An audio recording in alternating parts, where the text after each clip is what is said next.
안녕하세요.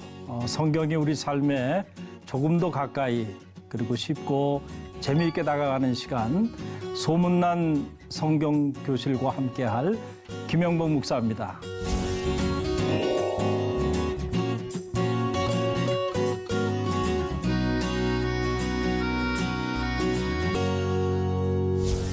우리가 지난 시간에는 그 평화를 만드는 자의 행복에 관한 말씀을 우리가 함께 나눴고요. 오늘은 그 행복에 이르는 길 예수의 행복론 마지막 행복에 이르는 길을 소개하는 시간인데요. 바로 의를 위하여 박해를 받는 자가 행복하다. 왜냐하면 그가 하나님의 나라가 그들의 것이 될 것이기 때문이다.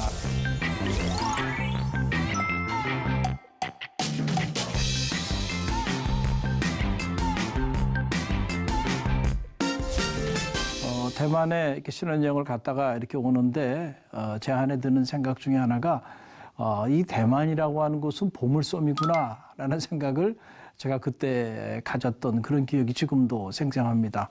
보니까 참 진주가 많더라고요. 보니까 여기 화면에도 나오지만 이 진주가 얼마나 아름답습니까?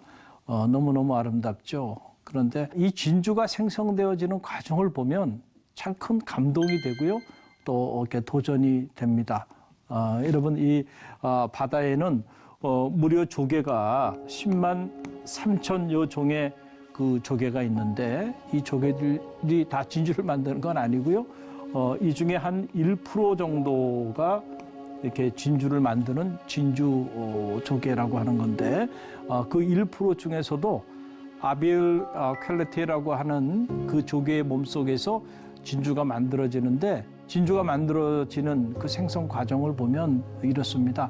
이 진주 조개의 몸에 여기에 이제 모래가 이렇게 들어온다는 겁니다. 그러니까 몸에 모래가 들어오게 되면 그 이물질로 인해서 심한 고통을 겪게 되는데 그 들어온 모래에 대하여 어떻게 반응하느냐에 따라서 저렇게 아름다운 진주를 만들기도 하고 또는 그 모래 때문에 썩어 죽기도 한다라고 하는 그런 사실이에요. 자, 이렇게 모래가 몸속에 들어오게 되면 모래로 인해 고통을 겪게 되는데 자, 고통을 겪으면서 라카라고 하는 물질이 생성이 된다고 합니다.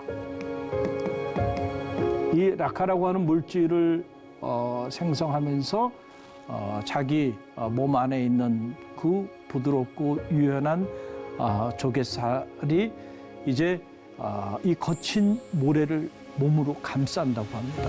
모래를 품고 또 품고 하나가 되어가는 그 과정 속에서 이렇게 너무도 아름다운 진주가 생성된다라고 하는 사실인데 이 라카라고 하는 이 물질이 생성될 때에 여기에 엄청난 고통이 수반된다고 하는 겁니다.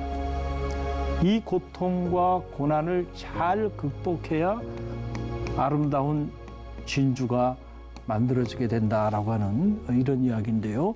이 진주의 생성 과정을 이렇게 보면서 아하, 이 고통이라고 하는 거, 고난이라고 하는 거 우리가 어떻게 그것을 파지 혹은 어떻게 그것에 대하여 우리가 반응하느냐에 따라서 그것이 축복이 될 수도 있고 아니면 그것 때문에 우리의 삶도 무너질 수도 있다라고 하는 사실을 깨닫게 되는 것이죠. 제가 이 말씀을 드리는 이유는 의를 위하여 박해받는 자가 행복하다. 하나님의 나라가 그들의 것이다 라고 말씀하여 주신 이 주님의 말씀 때문에 그렇습니다. 여러분, 우리 중에 누구도 이렇게 박해를 받는 사람이 행복하다고 생각하는 사람은 아무도 없습니다. 우리 중에 누구도 고난 가운데 고통 가운데 자리하고 있는데 그 사람에 대하여 참 행복한 사람이구나 라고 말하는 사람은 우리 중에 아무도 없다라고 하는 거예요. 그런데 주님은 박해를 받는 자가 행복하다는 거예요. 왜냐하면 그 박해를 받는 자, 의를 위해 박해받는 자들 그들이 바로 하나님의 나라를 소유하게 될 것이기 때문에 그렇다라고 말씀해 주고 있는 거예요. 여러분, 우리 이 대목에서 주님이 우리 가운데 가르쳐 주신 행복론하고 이 세상이 우리에게 가르쳐주고 있는 이 행복론하고의 차이가 있음을 발견하게 되는 거죠. 우리는 믿음의 길을 걸어가면서도 끊임없이 주님이 가르쳐주신 행복에 이르는 길을 걷지 않고 이 세상이 가르쳐주는 행복에 이르는 길을 따라 살아가요. 그러다 보니까 신앙생활은 하면서도 또 복음의 담지자로 살아가면서도 주님이 우리 가운데 가르쳐주신 그 행복을 느끼지 못하고 경험하지 못하고 살아갈 때가 우리 가운데 많이 있는 거예요. 그래서 우리가 길 위에서 길을 묻는 거죠. 저는 말하기는 주님께서 가르쳐주신 이 행복에 이르는 길이 실제 여러분의 삶의 자리 가운데 그런 행복으로 경험되어지는 길이 되기를 주님의 이름으로 간절히 축원드립니다. 그래서 주님께서 이 마태복음 7장 21절 말씀 보게 되면 나더러 주여 주여 하는 자마다 천국에 들어갈 것이 아니요 다만 하늘에 계신 내 아버지의 뜻대로 행하는 자라야 들어가리라. 자, 이 말씀 무슨 말씀이냐면 우리가 실제로 교회 멤버십을 갖고 신앙생활을 하는데요. 우리가 신앙생활을 한다고 해서 다 하나님 나라를 소유하거나 하나님 나라로 들어갈 수 있는 자격을 부여받는 것은 아니다는 거예요. 그래서 여기서 우리가 생각해야 되는 게, 자, 우리가 흔히들 이제 신앙생활이라는 말을 많이 하죠. 신앙생활. 오래 신앙생활 했는데 안타깝게도 많은 경우 삶이 바뀌지 않는 이런 상황을 우리가 겪게 되는데 이 말을 좀 바꿨으면 좋겠다. 이렇게 보지 말고 이거를 생활신앙. 그렇죠? 이 생활, 삶이 바뀌지 않으면 사실은 우리 삶에 하늘문이 열리지 않습니다. 우리 삶의 행복의 문도 열리지 않습니다. 우리의 삶에 하나님의 나라의 비밀을 체험하는 역사도 나타나지 않아요. 그 뜻대로 행하는 자라야 들어가리라 그랬단 말이에요. 그런데 우리 신앙생활 하면서 편하고 안락한 삶을 추구하지요. 누가 고난당하고 박해받고 핍박당하고 그러한 삶의 자리로 들어가고자 하는 이들이 어디 있겠는가라고 하는 거예요. 자, 많은 이들이 넓은 길로 가죠. 그런데 주님은 우리에게 좁은 길로 가라고 해요. 그 좁은 길로 가고자 나서는 이들이 많지 않다. 이게 오늘 우리의 현실이에요. 그래서 주님께서 오늘 말씀이죠. 마태복음 5장 10절에서 의를 위해 박해를 받는 사람은 행복하다. 하나님의 나라가 그들의 것이다. 라고 하는 거예요. 하나님의 나라가 여러분의 삶의 자리 가운데 성취되고 경험되어지는 이런 행복한 삶을 살길 원합니까? 그렇다고 한다면 의를 위하여 박해받는 삶을 선택하고 박해받는 삶을 살아나는 거죠. 그래서 주님께서 마태복음 5장 11절 말씀을 통해서 이런 놀라운 말씀을 주셨어요. 나로 말미암아 욕하고 박해하고 거짓으로 너희를 거슬려 모든 악한 말을 할 때에는 너희에게 복이 있나니. 이 복이라고 하는 거 마카리우스죠. 행복이라는 말이에요. 그러니까 나로 말미암아 누군가가 너희를 욕하고 박해하고 그리고 모든 악한 말을 할 때에 너희에게 행복, 하나님이 주시는 하늘의 축복이 임하게 된다라고 하는 이런 말씀입니다. 이 말씀 우리가 쉽게 받아들이기 어려운 말씀인데 그런데 이 말씀이 행복의 문을 여는 그런 단초가 된다라고 하는 사실이에요. 여러분 요즘은 우리가 이제 이렇게 복음을 전하다가 핍박을 당하고 박해를 당하는 그런 시대에 우리가 살아가고 있지 않아요. 그러다 보니까 언제부터인가 우리가 신앙생활 하면서도 자꾸 편안함을 추구하죠. 좀 더 편하게 신앙생활 하고 싶은 마음이 우리 안에 자리하고 있는 게 사실이에요. 그래서 극장식 쿠션이 있는 교회, 그리고 적당한 익명성을 유지할 수 있는 교회, 그리고 여러 가지 편리한 시설이 갖춰져 있는 교회, 가능한 한 주일날 한 번만 이렇게 나가서 예배 드릴 수 있는 그런 교회. 여러분 그런 교회를 현대인들이 너무 많이 선호해요. 그리고 신앙생활 하면서 조금만 불편하고 힘든 일이 있으면 금방 상처받았다고 얘기를 하고 그리고 금방 믿음의 길을 떠나는 이런 모습들을 보게 되는데 참 안타까운 일이에요. 여러분 편안함의 배신을 기억하십시오. 우리가 자꾸 편안한 것을 추구하다 보면 여러분 보세요. 우리의 그 육체도 마찬가지입니다. 여러분 건강하기 위해서는 불편함을 선택하십시오. 불편하게 살아야 됩니다. 많이 걷고 많이 뛰고 많이 땀 흘리고 얼마나 불편한 일들이에요. 그러나 그것이 여러분의 건강을 살립니다. 여러분이 편안한 걸 추구하면서 절대로 걷지 않고 뛰지도 않고 운동도 하지 않고 그리고 편안한 소파에 앉아서 여러분들이 리모트 컨트롤 가지고 TV를 돌리면서 달콤한 음식들을 계속 먹고 살아간다고 한다면 sooner or later 조만간 여러분의 몸은 완전히 망가지고 말 겁니다. 영적인 삶도 마찬가지예요. 이게 편안함의 배신이라는 겁니다. 문명의 이기는 우리로 하여금 끊임없이 편안함을 추구하게 합니다. 그런데 그 이기를 쫓아 살아가다 보면 우리의 육체도 무너지고요, 정신도 무너지고요, 우리의 영적인 삶도 다 무너지게 된다는 거예요. 주님이 우리에게 가르쳐 주신 행복에 이르는 길에는 박해가 있고 고난이 있고 핍박이 있는 길이에요. 그런데 우리는 누구도 그 길을 가고자 하지 않는다는 거죠. 그러니까 사실은 그리스도인이 된다고 하는 것이 무엇인지를 우리가 모르고 그리스도인으로서 살아가고 있는 그런 안타까운 삶의 자리에 우리가 자리하고 있는지도 몰라요. 그리스도인이 된다고 하는 것은 꽃길만 걸어가는 편안하고 안락한 삶을 살아가는 삶이 아니고요. 의를 위하여 핍박도 받고요. 박해도 받고 고난도 받는 그 가시밭길을 걸어가는 삶이 어떻게 보면 여러분 그리스도인의 삶입니다. 그런데 놀랍게도 핍박과 박해와 고난 속에서 세상이 빼앗을 수 없는 하늘의 기쁨과 그리고 하늘의 행복을 선물로 우리 가운데 주셔서 그것을 동력 삼아서 환경을 넘어서는 감사의 삶, 기쁨의 삶, 찬양의 삶, 행복한 삶을 살아내고 있는 이들이 바로 누구냐? 그리스도인들이에요. 그래서 사도 바울은 이 골로새서 1장 24절에서 이런 놀라운 말씀을 주셨어요. 나는 이제 너희를 위하여 받는 괴로움을 기뻐하고 그리스도의 남은 고난을 그의 몸된 교회를 위하여 내 육체에 채우노라. 이게 우리 그리스도인들의 삶의 자세 또는 우리 그리스도인들의 저는 영성이 되어야 한다라고 생각합니다. 부활의 자리, 영광의 자리, 그 자리에는 다 이르기를 열망하죠. 그러나 여러분 꼭 기억하십시오. No cross, no crown입니다. 십자가 없는 부활은 없어요. 그래서 종교개혁자 마틴 루터는 이 십자가의 영성을 이야기하지 않는 당시 16세기 로마 교황청의 사제들을 향하여 예수 그리스도의 적이라고까지 말을 했던 것이죠.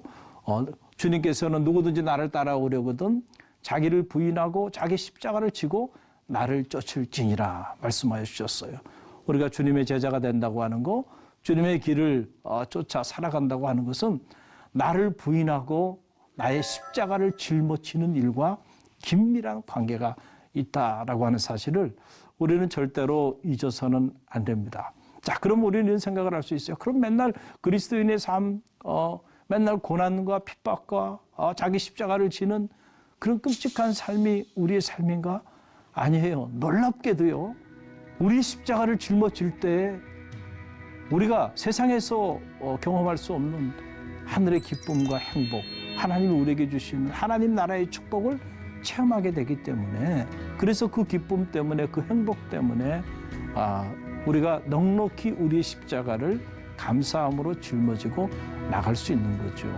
사도 바울의 서신들을 보게 되면 특별히 그의 옥중 서신을 보게 되면 감옥에 갇힌 사람이 어떻게 저렇게 기뻐하고 또 기뻐하라 또 기뻐하라 어떻게 기쁨이 저렇게 가득 흘러 넘칠까? 어떻게 감사가 저렇게 가득 흘러 넘칠까? 가만히 보면 정말 사도 바울만큼 행복한 삶을 사는 사람도 없어요. 그런데 또 보면 사도 바울만큼 고난의 삶을 사는 사람도 없어요. 놀라운 사실은요. 그 고난으로 끝나는 것이 아니고 우리가 알지 못하는 고난이 주는 놀라운 행복이 있다는 거예요. 그래서 로마서 8장 17절 18절 말씀에 사도 바울이 이렇게 말합니다.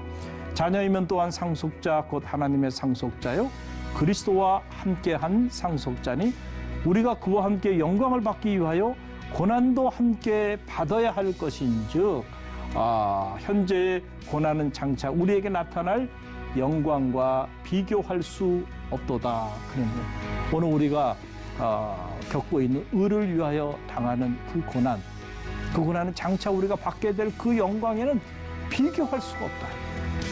그러기 때문에 오늘 의를 위하여 당하는 고난, 박해 이거 뿌리치거나 피하거나 도망가지 않고 기쁜 마음으로 감당하게 되는 것이죠. 결혼식 주례를 많이 이렇게 하게 되는데 결혼식 주례할 때 그냥 하지 않고 반드시 결혼 예비 교육을 하게 합니다. 그 예비 교육을 못 받겠다 그러면은 주례를 아예 하지 않습니다. 제가 주례한 가정이 행복하게 잘 살아야 될 텐데 아무런 교육도 없이 그냥 이벤트식으로 이렇게 웨딩 세레모니 하는 거 마음에 편치가 않아서 그래서 선택과 집중을 하는 거죠. 함께 교육을 받겠다 그러면 교육을 시켜요. 교육을 시키면서 왜 결혼을 하게 되는지, 아내가 되는 길, 남편이 되는 길, 그리고 이제 2세를 낳게 되면은 엄마가 되고 아빠가 될 텐데 아빠가 된다는 게 뭐고 엄마가 된다고 하는 게 뭔지, 가정이란 뭔지 이제 이런 부분들에 대한 설명들을 해요. 그러면서 제가 그 얘기를 합니다. 이 허니문이 지나게 되면 그때부터 이제 싸움도 일어나고 이 허니문이 지나면 요즘 보니까 그냥 싸움으로 끝나는 게 아니고 가정이 붕괴돼 버리는 그렇게 죽을 때까지 같이 행복하게 살겠다는 사람들이 어느 순간에 보면 또 아마 헤어지고 이런 안타까운 일들이 일어나게 되죠. 왜 그럴까요? 서로를 위해서 희생하거나 헌신할 생각은 추호도 하지 않고 상대방을 통해서 내가 얻을 유익만 생각하고요. 그렇게 한 몸을 이루어 가니 그 관계가 오래 갈 수 있겠는가라고 하는 사실이에요. 그렇죠? 서로를 위하여 희생하고 헌신할 각오가 있는가. 여러분 그럴 때 아름답고 행복한 가정을 이루게 되는 거죠. 우리는 흔히들 이 초대교회로 돌아가자 이런 얘기 많이 하는데 정말 초대교회로 돌아가고 싶습니까? 초대교회의 의를 위하여 받았던 박해와 핍박과 고난 그리고 희생과 헌신 여러분 정말 그런 성도들의 삶의 자리로 돌아가고 싶습니까? 그건 다 가로쳐버리고 여러분 무슨 초대교회로 돌아가겠다는 얘기인가요? 초대교회 그 놀라운 역사들이 나타난 그 동력의 이면에는 이 고난의 영성, 이 십자가의 영성이 자리하고 있었다는 사실을 알아야 합니다. 그 주님께서 마태복음 5장 11절, 12절 말씀에서 놀라운 말씀을 주셨죠. 나 때문에 모욕을 당하고 박해를 받으며 터무니없는 말로 비난을 다 받게 되면 너희는 행복하다. 기뻐하고 즐거워하라. 너희가 받을 큰 상이 하늘에 마련되어 있다. 옛 예언자들도 너희에 앞서 같은 박해를 받았느니라 라고 하는 사실이에요. 우리가 주님 때문에 고난을 당하고 주님 때문에 어려움을 당한다고 한다면 여러분 기뻐하십시오. 오히려 그것이 여러분에게 큰 상급이 될 겁니다. 가끔 이렇게 그 사역을 하다 보면 성도들이 예기치 않은 고난 때문에 이렇게 상담을 해오죠. 그러면 제가 상담을 해주는데 대부분의 모든 상담은 고난과 깊은 관계가 있어요. 고난이 없는 사람이 상담하러 오지 않더라고요. 다 그 나름대로의 아픔, 고난, 상처 이런 것들을 가지고 이렇게 오게 되는데 여러분 이 고난이라고 하는 것도 보면 이 고난이란 이 세 종류의 고난이 있어요. 자, 이 고난이라고 하는 것이 세 종류가 있다는 거예요. 하나는 바로 뭐냐면 자처한 고난이라는 거예요. 이게 뭘까요? 우리의 욕심과 시기와 질투, 분냄, 우리가 영적으로 경건한 삶을 살지 않은 일 때문에 스스로 자처한 고난이 있어요. 여러분 이런 고난이 오늘 지금 예수님이 말하는 이 고난과 같은 고난이라고 생각하면 안 됩니다. 그렇죠? 이런 고난 가운데 있을 때는요. 참회해야 됩니다. 그럴 때 이 고난이 사라지게 돼요. 또 하나의 고난은 어떤 고난이냐면 연단의 고난이에요. 연단의 고난. 자, 이게 뭘까요? 오직 그가 나의 가는 길을 아시나니 그가 나를 단련하신 후에는 내가 정금같이 나오리라 그랬죠. 하나님의 사람을 선택하고 들어 쓰시기 위해서는 반드시 연단의 과정을 갖게 되는데 그 연단의 과정 속에서 오는 고난입니다. 이런 고난은 믿음으로 인내하고요. 뚫고 나가야 한다라고 하는 거죠. 그런데 이런 고난만 있는 게 아니고 오늘 예수님이 가르쳐 주신 의를 위해 박해받는 고난, 이런 고난을 저는 의인의 고난이다. 성서는 의인의 고난에 관한 말씀이 많이 나오죠. 의인의 고난. 이 악한 세상 속에서 우리가 의롭게 살다 보면 당하는 고난들이 있어요. 그런 고난 때문에 상담에 올 때는 기뻐하라는 거죠. 우리가 전혀 예기치 않은 고난이 아니고 이미 예견된 고난 아닌가. 의를 위하여 성도가 당하는 고난, 주님의 몸된 교회를 세우는 과정 속에서 어려움을 겪는 고난, 이건 마땅히 예견된 고난이고 그 고난에는 큰 영광이 있고 상급이 있으니까 힘들어하지 말고 오히려 기쁨으로 받아들이라는 거죠. 자, 오늘 예수님이 말씀해 주신 의를 위해 박해를 받는 자는 행복하다. 하나님의 나라가 그들의 것이다라고 말했을 때 그 고난은 의인의 고난에 대한 얘기예요. 그래서 캘커타의 성녀 마더 테레사 수녀님은 이런 놀라운 말씀을 주셨어요. 함께 읽어볼까요? 고난이 따르지 않는 일은 사회 사업이나 매우 선하고 유익한 일은 될 수 있으나 예수 그리스도의 사역은 될 수 없고 구원의 일부도 될 수 없다. 그러니까 고난이 없는 사역은 사회 사업은 될 수 있지만 예수 그리스도의 구원을 이루는 그런 사역은 될 수 없다라고 하는 그런 이야기입니다. 그래서 이 디모데 후서 3장 12절 말씀에서 사도 바울이 우리에게 놀라운 말씀을 주고 있는데 함께 읽어볼까요? 무릇 그리스도 예수 안에서 경건하게 살고자 하는 자는 무엇을 받으리라?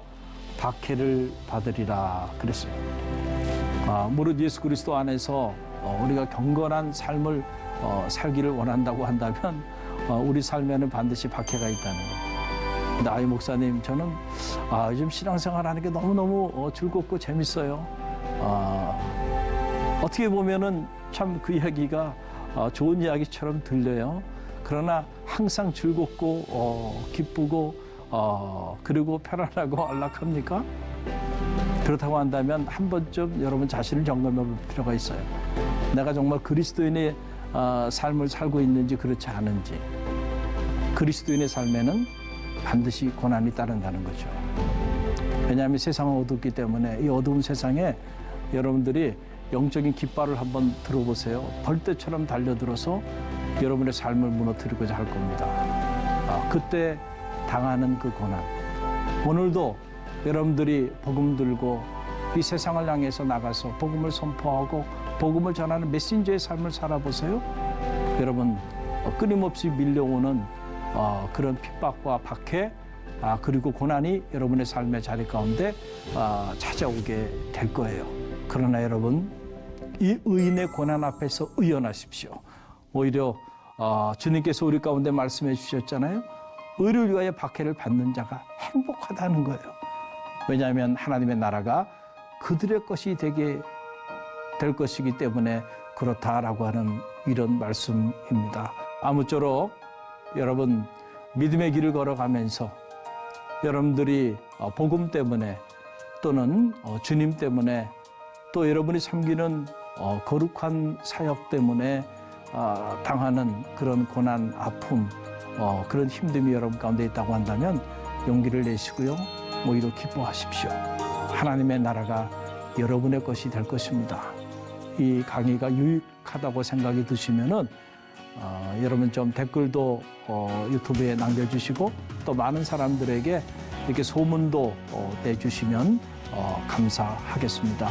아무쪼록 주님께서 우리 가운데 가르쳐 주신 행복에 이르는 이 8가지 길 여러분 꼭 기억하시고 여러분의 삶의 자리 안에서 이 행복의 도상에서 주님 주신 행복을 마음껏 누리는 그런 축복이 있기를 간절히 바랍니다. 오늘 수고들 많으셨고요. 또 다음 시간에 뵙도록 하겠습니다. 감사합니다.